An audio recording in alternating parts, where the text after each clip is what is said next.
across the fence, we're going to join a continuing education class at the University of Vermont. It's a class that starts inside, but the focus is outside. So we'll explore the woods along with students who are learning about wildlife tracking. Good afternoon and thanks for joining us. I'm Judy Simpson. On a previous program, we introduced you to a tracking expert from Jericho. At the time, we joined tracker and naturalist Mike Kessler as he worked with some middle school students on the basics of wildlife tracking. Kessler is also an instructor with UVM Continuing Education.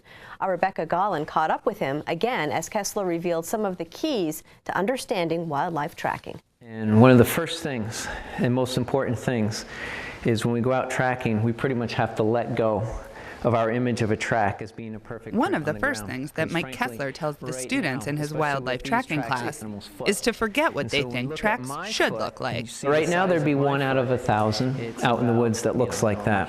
Which leads to the heart of what Kessler is imparting to his students. If we're going to go out in the woods right now and track foxes, we need to be looking for something else, because the other 999 tracks don't look like this. The title of the class is like a little misleading because it says wildlife tracking, and like, so people may think like you're just kind of gonna like follow them and see where they like walked, what they ate, where they pooped, but it's like much more in depth. You really understand like why they took that trail, like what caused them to do what they did.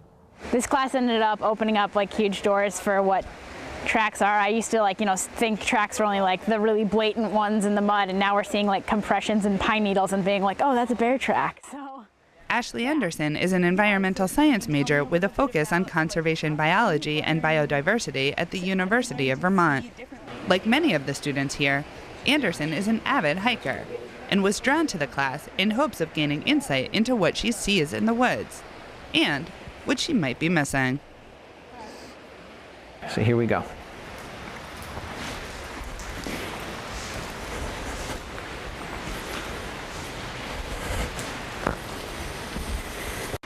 I definitely disturbed it, didn't I? You disturbed it. It's that empty space between the tracks where all the force is propagated.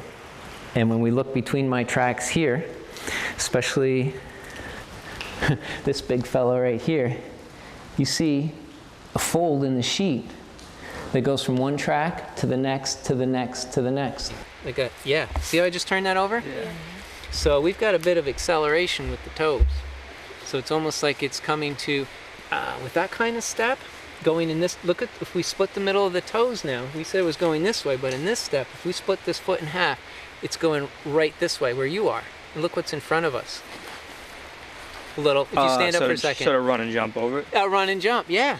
I have outdoor labs like 2 or 3 times a week, and so when I go out now, I see things completely differently than the rest of my class, and I'm constantly tracking now. It's just kind of like, it's only been 4 weeks and it's already like ingrained in you. What makes tracking different from most subjects is that instead of just learning something new, students have to learn to use what they already know in a new way. Kessler begins each class by sending the students outside to sit with no instructions. The first thing we try to do is rebalance. And so by rebalancing, we go sit with no purpose, to settle down. And then we start to look at the world through its entirety with our rods to rebalance. And then we start to use our left brain more. we spend a lot of time at a sit spot getting to know the baseline, kind of engaging all of your senses, smelling what's around you, kind of getting wide angle vision and working on seeing the landscape as a baseline. Establishing that baseline is important because that is where changes or disturbances to the landscape are identified. First, you see the trail, then you kind of zoom in and look for maybe where there's different compressions in the trail. And then from there, we were looking for how animals would walk, kind of pretending you were the animal. And then walking as if you were that animal, seeing where the prints would land, and then just feeling for tracks. Once we even smelled for the fresh ground of tracks. So, given that, where's the next track? Is there one right in here? There's, well, yeah, that's the process. Let's one leaf at a time. We've got the same tools within us that every other tracker had. Engaging all of the senses is key in tracking, but it's a hard thing to teach. Kessler says that people are inclined to look at the world through a narrow lens, even though our eyes are equipped to see much more than that. When we think about how our eyes are made, they're made to see a baseline through the rods in our eyes.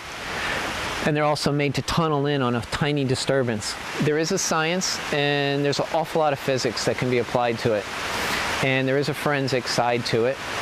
The connection between tracking and science goes even further, to the very methodology of what Kessler does in the woods. What I was told when I learned this was don't take it at face value, prove it right or prove it wrong yourself. And when you constantly do that, lead with your imagination or your intuition, that's fine. That's how great research is done.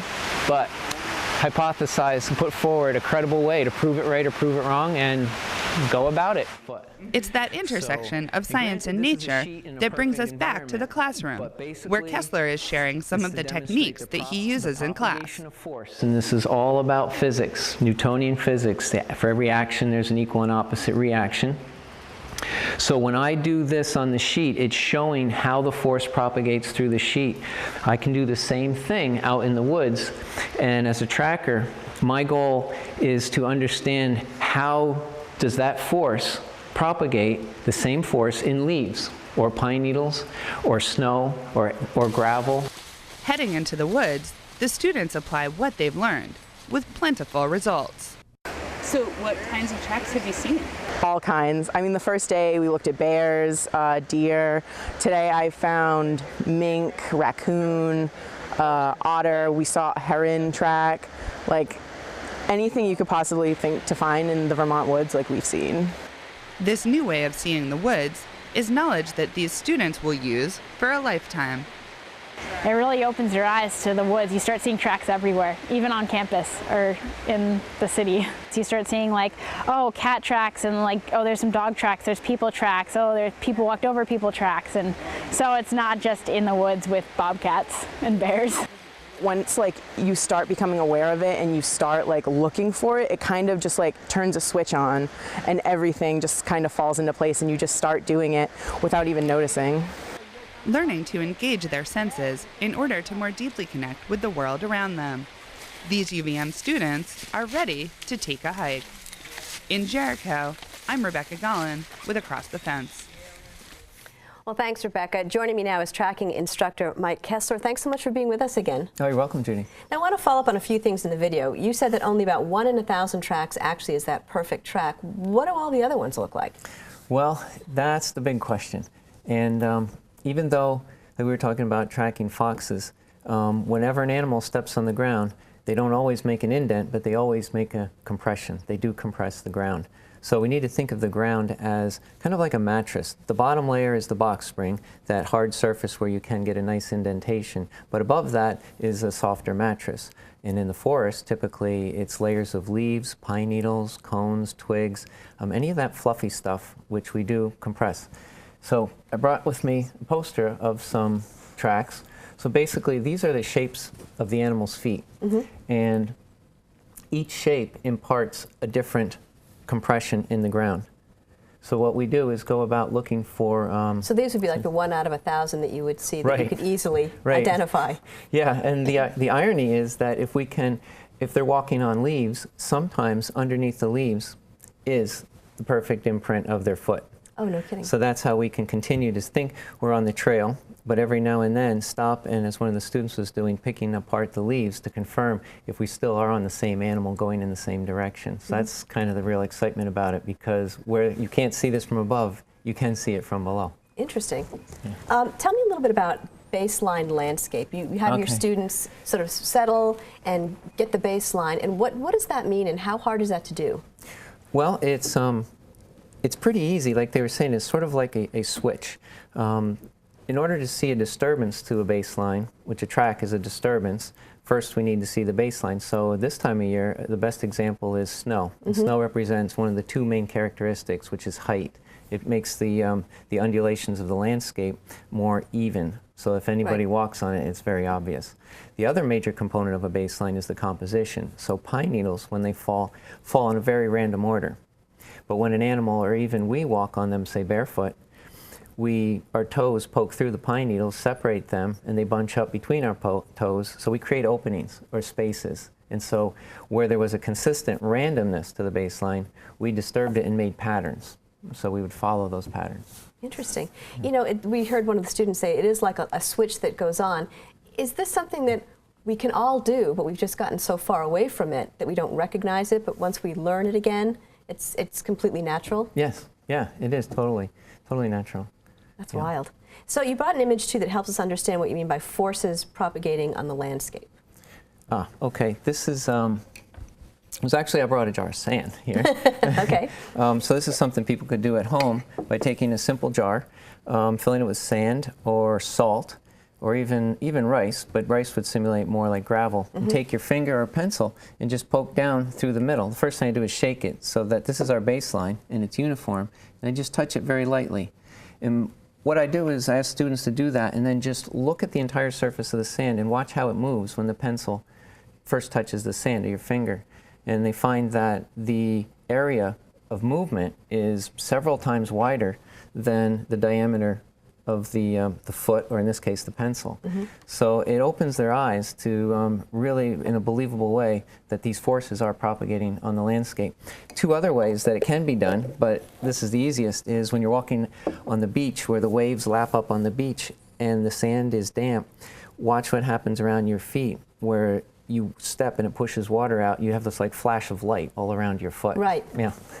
And one other way was just if you find a puddle in the woods, just jump up and down next to it. And I had a class do this about 30 feet from it. And in a split second later, you could see the ripples run through the puddle. It works best in springtime when you can see a perfect reflection of, say, the trees in the puddle. And then you see the water, the vibration of just our step or our jump ripple through. So when you're looking for tracks, you don't necessarily look for little exact tracks. You look for where there are bigger compressions, because underneath that is probably where the track is. Right, exactly. So we look at the things that are bigger and we go right to the middle. We tunnel onto the middle and that's where we look, because that's the source of that force that's propagating. So before maybe taking your course or learning about this, you would look in the woods and just see these compressions, but just think that they were, I don't know, natural compressions. But then once you think, wait a second, the whole thing is going that way. Right, you see a pattern of compressions and of certain shapes and sizes, and it catches your eye. And how do you teach a student to find a track?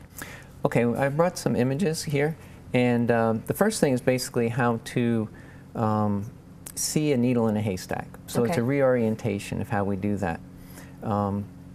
There's our eyes have rods and cones built into them, and I brought a picture which is a graphical distribution of where the rods in our eyes are in our cones.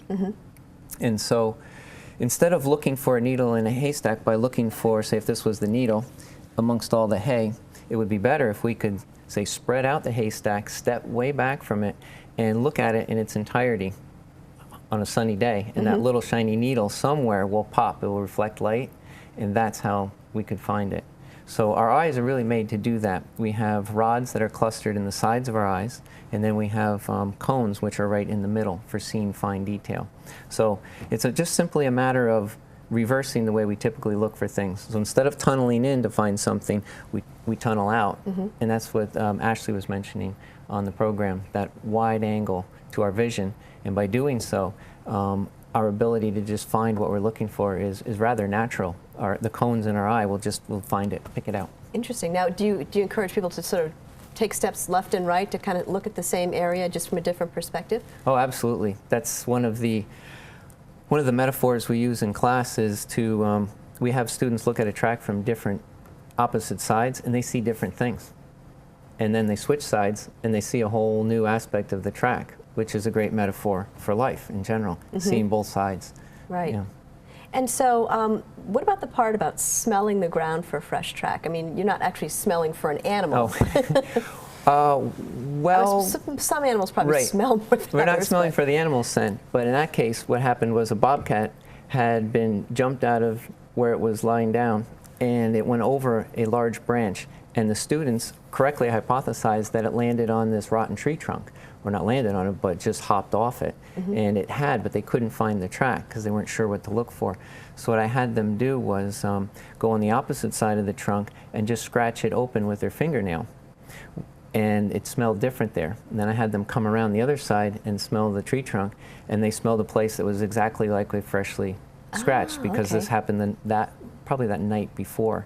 And it's much like a loaf of bread that comes out of the oven. It forms a crust, but if you cut it open, you can smell it again. So the earth is very much like that. So yeah, it's just one way of using another sense. Mike, thanks a lot for joining us today. You're welcome. You can learn more about Mike's Introduction to Wildlife Tracking courses by contacting UVM Continuing Education. The website is learn.uvm.edu.